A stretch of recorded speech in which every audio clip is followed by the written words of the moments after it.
Gasidagina Haugiba Sahi Anirom Fazilla Abahaibatai 2023 May Gitang Ahumda Tokiba Dugumba Live Tiba Todo Haibatai Adumba Todo si ay Hanadagi Su Assembly ki floor da Duga public platform kaya da media platform kaya da ay Haidno Laksagre Toi ba irang si Sarkarna Matam Chana Magi Tauham Thokpa duty Taudaba Duga section Thorang Lokot Tabadagi Sarkarna Soibadagi Masigi irang si Tokim Matam Chana Badugi Sarkar Sinamagi Law and Order Ngakpam Thokpa Masai Honorable Leader na Thambiramba Constitution na Piriba Magi Provision Haibatai State Sigi Chief Minister Amana the Home Department na Law and Order Ngang Anabu Honabada Tawum Tokuma Toto Toramagadi Nasigi Toiba Laibok Tiba Prithivida Kangaraba Habitat Sumba to Watokse to Amoy Haidana I Wasisu Tamjage. I call you Huzik Ladiba situation to the Habitat Bharat Sarkarna, a coin Manipur Sekasu, late on Kale Visidi, Mayam Sodum Hen Kambire, I Masi Panzaningi, Madugi Kudam Amadan Aina Handaksum Yangzabada, Haugiba, Adugumba 2023, Megita, Hum Tokram Batung Habitat. 2024 Matangi Sahigi Parliament session da Habitai budget session da President ki address ta koi President ki address habis karino mayam ne khambire State Assembly da Governor ki address aduga Parliament da President ki address hairiba President amasung Governor ki address sigi ma ki nung yi oiba ma ki arthari karino haibaganda lairiba sarkar duna tau khraba thabak phujik chathariba adu tungda tawrakado thabak aduguma policy program takpadubani President address Governor address haris aduguma address aduda Manipur da mai hona chapa horokiba me tang ahum 2023 gi do 2024 gi Bharat ki oiba adugumba budget session tawbada leipak sida thoiba thodo wathok kaya gi batangda Chaukat Thorangi Matangda, issue Kaya Losananogi Matangda, Toganda. Why am about Pani there? Say, putting Manakangi. Madusu, that is a big example. Center na Dukimatic, Mirai Venever say, I adumus hiding out. Handakshumayam Kangigani, USA Gi Adugumba, Akoi Prithvi the quite superpower ne Hariba, Adu President Handak now Amuk Anirak Subo in the President Kalaba, Donald Trump na. Mana magi speech ta hai hai Prithvi da thoi ba thodo wa thok mayam sigi manungda Manipur da thodong nipan khangat pagi manungda Manipur da thoi ba sigumba megi tang kun go 2023 da horakhiba ngasi khoina thengnari bulai thiba thodong sisu masi adugumba USA gi yamna powerful oiba adugumba president abau pangrabane ba but handaki pangthokhiba chathariba Ngarang tang taram doidagi postpone torga March ki tang tara dagi amuk hauraga April ki tang mari phawba chathagadori ba parliament session se masigi chahi amagi ahamba phamba session oibanina president address ta adugumba super power oriba USA gi anirak suba nauna khalaba president of USA Donald Trump na Prithvi da thoiba thodo wathok nipan khangat padam Manipur gi sisu yaurabase Bharat ki adugumba president address ta machet ama bhau pande adusu maduna takpade siyongna serious oraba yam sathiraba Prithvi pumbana khangnaraba sigumba horeba labuktiba thodo se sigumba president gi address ta handaki chahi da su yawda bhaibase si adum ta e hoi Manipur se kaisu laina khande si khudimok si kanano heliba no haiba taragadi matik chadaba Mina Lusingba, Adumba Sarkar, BJP na Masing Yame Haidano Hoi, election to the Prajagi mandate ni Habu Wani, election Haugiba, trying to issue election Karamaina, election Togi, Chingamasum Tom, the Karamai Togi, Mayam, Loin Kangamatani. Adugumba, Matong Marum Kangdaba, Haibatai, Matik Chadaba, Fit Oidaba, Adugumba, Mui single leader Oerga, Sarkar, Paiba, Aduna, Matam Gilapu issues in the Tauna Fana. Central leaders in the Prime Minister, the Home Minister, the pressure Piraga, Tolay Batodo, Tugi Matanga, Achumaran, Senior Dudi Adani, Hadana, convinced of Wangamdava, Batahan Mangamdava, Adu missing Aduna Marum Warga, Madugi Tong, Duna Marum Warga, who sit over the Habise, I Masima, it comes again. I Yamnas Hangway, the Sangoya is Masi Sagi, Haibtare, Yamanwai Tabase, Hogi Badugum Batang, of whom 2023 Tokyo Sida, Sakarna. Masagi Tabak Matau Dabadagi, Lepaxi, Kairak Payaba, Maruina Maitay Jati se, Tumbayaba, Mabuk Patraba,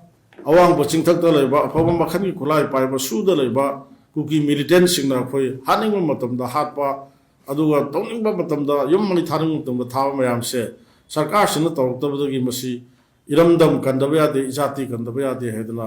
laik lai su tamdana leiriba mama mapa gi mieng khada leijariba adagi yum mayum makai gi mateng pangna leijariba adugumba na oriba mayam ama jati iramdam kandaba ni hedna makut khulai paidna ngasi manipur da thorokhiba masigi matang da su congress party gi saita gi hogiba irang sek thorokhiba madugi mathang gi chahi habdai 2024 gi koi budget session hoba kan da su koi congress gi saita gi adu assembly da governor gi address discussion to bada wangang jari ba isamag na su hawat charaga i masigi youth sing se masi hayang matam amada aibadi ako iramdam bijati se sarkar na su yengsan bidramani na masi kanna bo honorakpada ngamna na ba tawro ibase masi soidana hayang boy se tungda awabam da tahogani aduna moy sibu protection piba yaba moy se ngak piba yaba adumba rule lama ain nama semaga moy se moy da awabam tadana ba protection pidana ba tawsi aduna governor gi address da masi gi wafam se masi lan sina maram warga kun ngak pada chungthoraiba tungya sara bi chaisu inaw mayam se boybu protection piba hai se governor address da pansi karigumba address da panba semdok semjin nuaitre hairagasu chathari ngai sitting chathari ngai manung sida loidri ngai da khoi madugi bill ama pass toroga ain nama semaga boybu ngak thok pinala ba semsi haiba kanda matam dugi chief minister na kari haigi kasu toroi maran laiba lamhen tuan bagi di khangre aduga si kaim toroi haidana akhoi gi congress ki side gi pokhachari ba youth singbu ngasi gi village volunteer force khunga pahaina khangnari ba mayam sibu ngakpi sembina ba ain sem sebedo ya gi de mamangi badu record ni assembly gi adugumba session na ngana gi ba assembly platform da ngana gi ba khoi floor da ngana gi ba ngata si semjan bam da natte mai tong na ya gi de masi am noi gi da mayam na khangbi re khoi irang si thokro matung da assembly si pham thokpa chahi amagi ahum lak pham ga do ba Bharat की संविधान की मखा सेमी rules of procedure conduct of business मधुगी rule number 17 A चाही यामद्रबदा calendar year अहुमलक session फमु हाइदना पीरिबा अदु भाव फमसी यादना ममांगदा लो मिनिस्टर ना अमा हाई तौना नमदर फमगिद्रिदुना अदुना इरान सिगी हेक हौरकबदगी ना ngasi भावसिदा असेंबली सेशन से इंथिन वायना फमदम ममांगी चाहिदा बजट सेशन दा numit kharani phangbudo khoi leader of the khoi CLP na former CM yam ibo in the house ta thambigi bodo mayam ningsing biu khoi manga khaktani sarkar gi any bill ama khoi no object to boda ngamoi aduna paisa kaining ba darkar leba loina ma kai biro ka khoi site gi karim ta haija roi to bodo bu issues gi matang da numit nini humni na trasu nong matang di matam biu khanna si haidana haibada ya khide assembly se inthin waina phamde haida haruga karamba motion of tanja gi pokhalo assembly phamba rule gi makhadani rules of procedure conduct of business constitution gi under constitution gi kanogi संविधान gi matungi na piriba adugi makhada semi bse akhoi na ngangningi haidana pangang da ngangba ya nate star question ma thajan bada assembly session hodingai before 10 days by chada bi lai calling attention na iduna karino calling attention nama the thagado motion karamai thagkani the discussion ba general discussion na haibna chingba tongan mama gi rules of procedure gi makha da leibani na assembly phami bani hadana tanja chadana panga ngamu bya de aduna maram moiraga handakti numit tarama thoini phange hadaki session se tang tara da gi hogdori bani adu tar de khoi leiri bu issue gi matang da asuk koi bose khoi tanja asuk phangdre handakti khoi atai amna mak ngang da su issue gi matang da amna maru oiba issue khara de khoi masi puthoga thona santi pogna ngi to khoi question raise to ba madu gi discussion du to ba hadna khoi manga selfie gi leader na lusingaga khoi manga si khoi sina singang ba na issue maya ma khoi sem sadna khoi se am sengna ngai jabani am sengna haraga aduna ngasai honorable leader na panbi ki ba thamoi soningai ba jiri bangi thani pan ngai ri ba angang yauna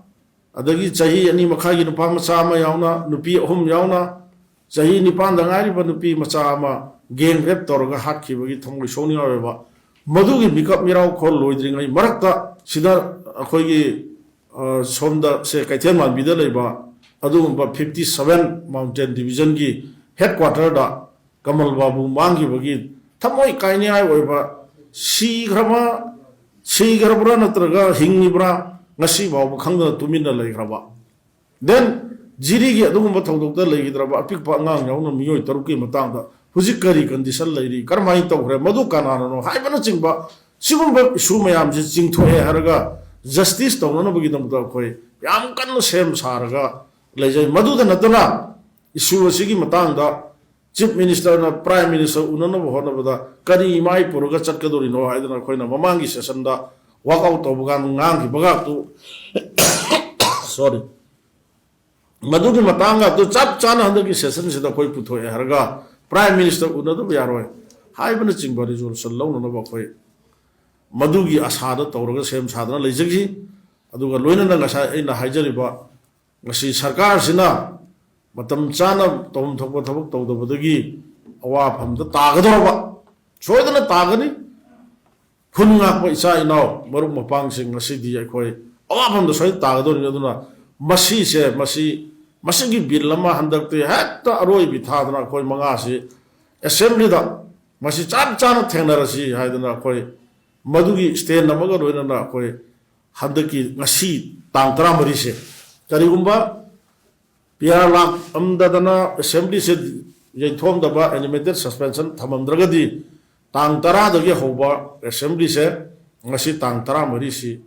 akhoi gi private member resolution de ni session manung da every Friday se private member resolution logodoba yaba yadaba logodoba adugum numit amani aduna akhoi hariba private member resolution ma move togom tamda before 5 days numit mangani gi mamangda akhoi masi motion se thajal hogodabani aduna hariba motion se akhoi kumna thanara kanda motion sigi oina akhoi honorable MLA exam pa Surya Kumar aduga ai now TS Lokeshwar hanagi speaker honorable MLA adu ngangjari bai samak akhoi ahum gi side gi hariba khunna pasing se masigi ai nama semaga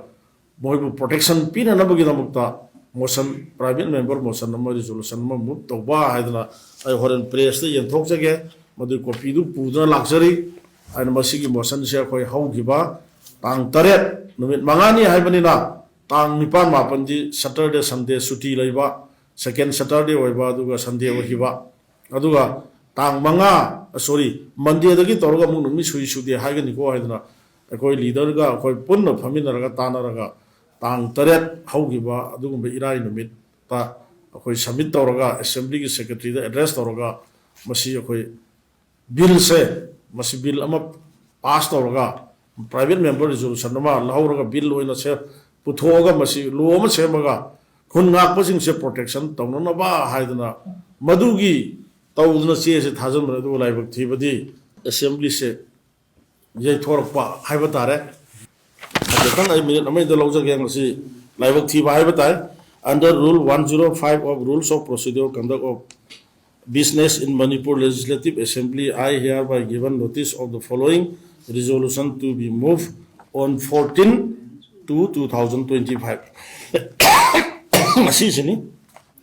that this house anonymously resolved to enact legislation to provide protection from legal consequence and the comprehensive support to the village protection guard volunteer in Manipur, recognizing their sacrifice in defending themselves and their families from the attacking armed miscreant during the ongoing 21 months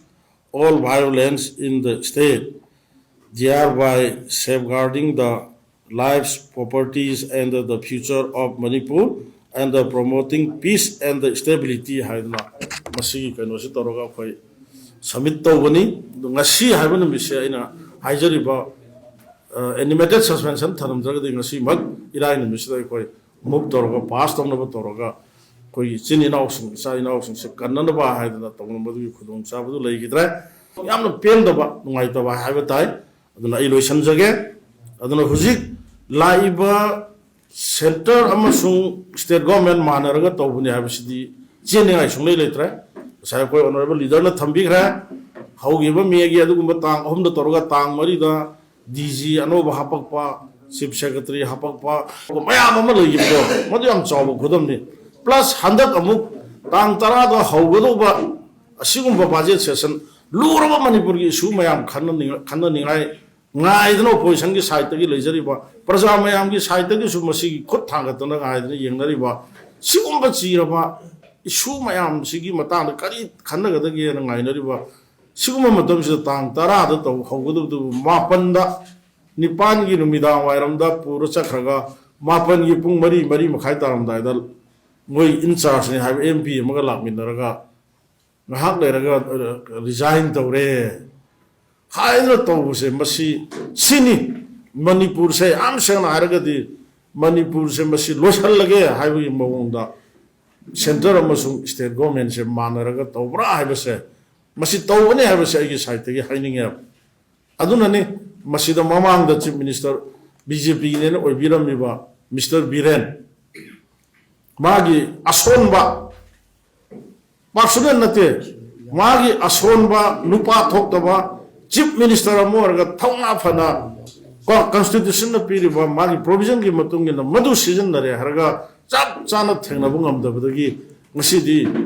Bharat Sarkar na kuki single loktu naraga akhoi Manipur se machet tanana ba torokose si amna laibuk thiba haiba tare nuna aina aroi bada ngasigi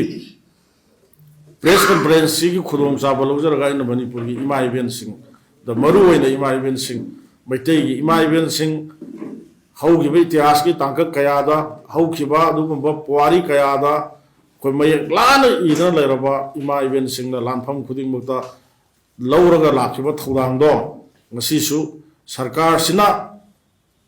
khunga iba khunga pusing asibu protection pi sia habada intinu waina tabi gidaba opposition gi side gi su akhoina puthongna no hona ba tabudusu madu khudung chaba phangidaba se handaki animated suspension harib se yamdrabada aigi wakhandadi tha taruk tagi tadana soidana chatkani soidana thamgani aduga akhoigi masa kathoktana dolop chaba sunataba iramda bijati kangane da thoraiba khunga ko singse soidana awabamda taba ngasimat hairokta khunga ko phabagi chawba wathok press ki sinno mayam phangbiramani haina khali na mayam cha issue maru mapang khunga ko mayam se kannana ba honabada ima ibel Manipur da lebirba ima sing khongset chi langbiro haiba message matang thamjaraga iswaida thank you